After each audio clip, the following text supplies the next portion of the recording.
Now, the wine market in Africa has been going from strength to strength. It's increasingly popular amongst the continent's growing urban middle class, wielding hefty spending power. Revenue for the region's already topped $9 billion for this year, and that's expected to grow by almost 4% annually until 2027. Now, here in France, Nigerian Chinedu Rosa is a rare voice in the sector and the founder of Vines by Rosa in Bordeaux. She's a wine expert who runs a consultancy that creates bridges between French and European wineries and African markets. She joins me now. Chinedu, thanks so much for speaking to me. Now, let's start off with your own particular story. You used to be a banker. What made you make the leap from the world of finance into the world of wine? Thank you so much for having me, my dear. Unfortunately, my voice is quite bad because of the mentor. I'm right in the middle of the mentor week. But to answer your question, yes, I was a banker. And my late husband at the time, he was importing wines, and the wines he was importing wasn't great. So I said to him, you know, even for €2, I'm sure we can find something better. And voila, I started coming to France, and I was doing wine selections, and that was how it started. And I just fell in love.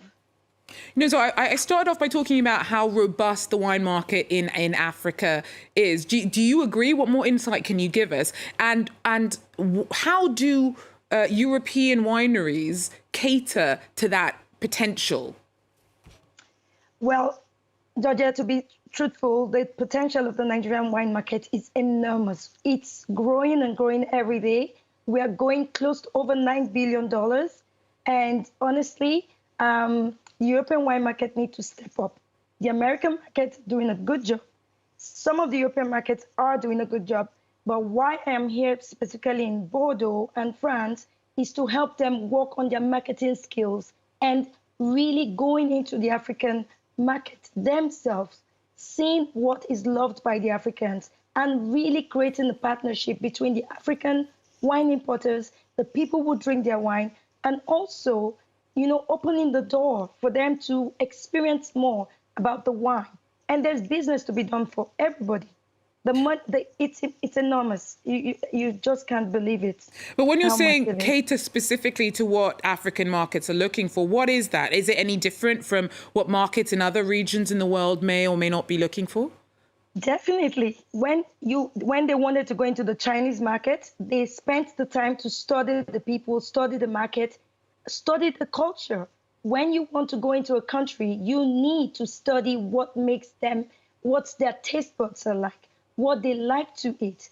What I like to eat is not what the Frenchman would like to eat. I can put some spices and they would not understand it. So what kind of wine can actually pair with the foods from Africa?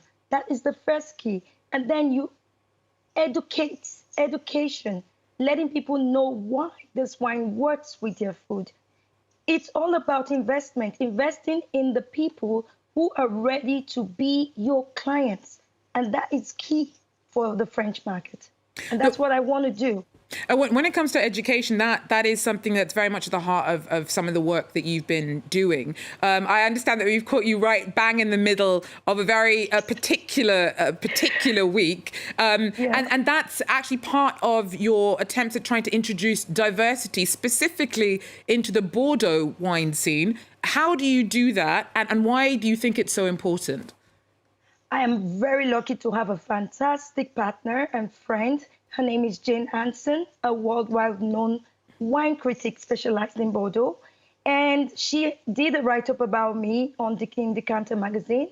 And when I told her my story about coming to Bordeaux, not being able to find a job, even as a wine expert who had been working in the wine industry since '99, she was shocked.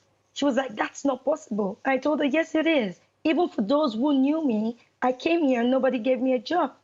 And I now had to create my own business. And because I have created a business that became, let's say, successful, becoming known by people, I just feel the need for other people not to have to go through the troubles I went through. And I said to her, we need to open Bordeaux. We need to show people that you don't have to be the same color. You don't have to have blue eyes. You don't have to have blonde hair to work in the Bordeaux wine world. You don't have to even speak French. The beauty of the wine industry is the love of wine. And if we could only just understand that and encourage people from every other part of the world to come into the wine business here in Bordeaux, we would be better for it. Bordeaux business started with Danish and English wine merchants. So foreigners have always played a big part in the Bordeaux industry. So why would that not also continue? So Chinedu? Yes. Chinedu, Rosa, thank you so much for giving us an insight into the work that you're doing, and we wish you the very best of luck with the rest of your mentoring week that I believe you're currently holding in Bordeaux at the moment. That is, though, unfortunately all that we have time for Eye on Africa at the moment. Thanks.